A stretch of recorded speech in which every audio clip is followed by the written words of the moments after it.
Hi, this is Joel Hathaway again, and today I want to talk about where do you find ministry positions or nonprofit positions. Let me say very briefly, if you're looking to teach school, I would recommend definitely making sure you've looked at a number of the Christian school job boards. If you're looking at public school, a lot of public schools will post those individually. If you're looking for counseling positions, let me encourage you to reach out to one of our counseling department team. They regularly keep list of where students serve upon graduation. But what if you're looking for a position within the church? You are looking for a senior position as the preaching pastor, or support role as a youth pastor, or a women's ministry coordinator, women's director. Maybe you are looking to be the worship director, or even executive pastor. Some of these other areas that are exclusive or specific to the church context. Well, as I mentioned in a previous video, only about 60%, slightly more, slightly less in a given year, of ministry jobs show up on job boards. So that doesn't mean you ignore job boards, because 60% still show up there. Now, there's a range of what types of positions show up on job boards. Smaller churches that tend to be a little bit more rural, they tend to be older congregations. They tend to be less networked. That is, they don't know people in their presbytery or denominationally as well.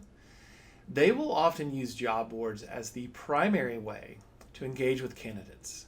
So if this is an area of the country that you would like to serve in, or a size of church where you would like to serve, then let me encourage you to look at the positions predominantly on job boards as a way to find those.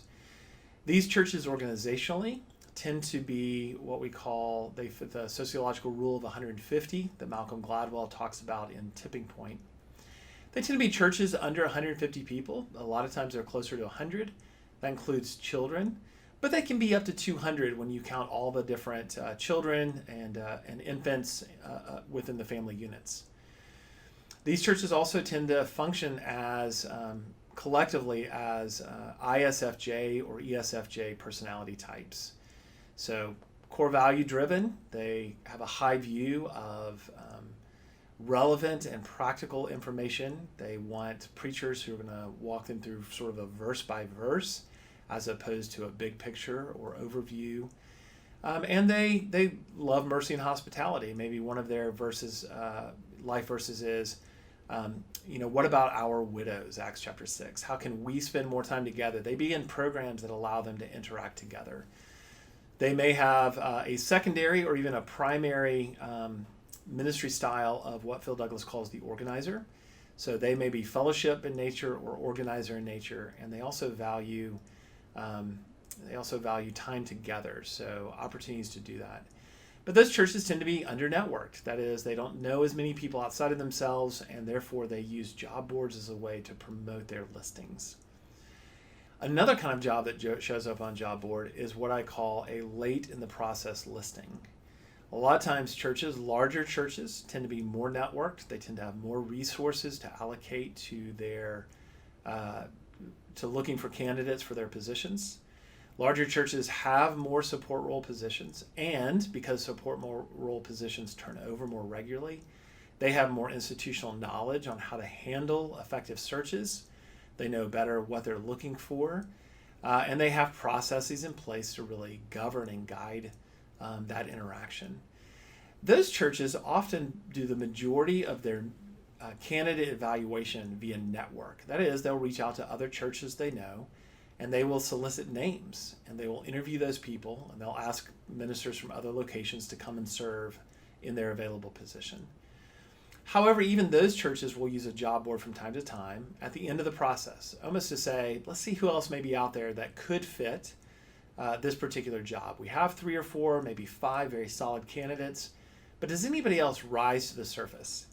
Also, because they've been through such a thorough networked approach, they have a pretty good muscle memory of what they're looking for, what type of dispositions, whether it's Enneagram or Myers-Briggs, would best fit the person that would be needed for this position. And so they'll use a job board, but it's only for a very short time. Those jobs may only be listed for 4 weeks, maybe as many as 8, but it's at the end of the process. So what about the other 30 to 40% of jobs, well, they never show up on job boards. And so the way to get connected with them is via network. And we're going to talk in the next video about how to develop an effective network.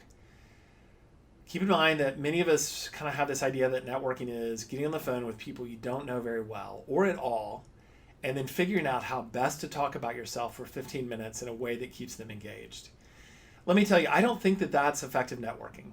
And I think an intentional approach to networking that actually fills your knowledge gap with the goal of preparing you to interact with search committees and answer questions that expose maybe your lack of experience, but also demonstrate your capacity, I think will position you much better, not just as you prepare for the interviewing, but also identifying jobs that never make it onto a job board.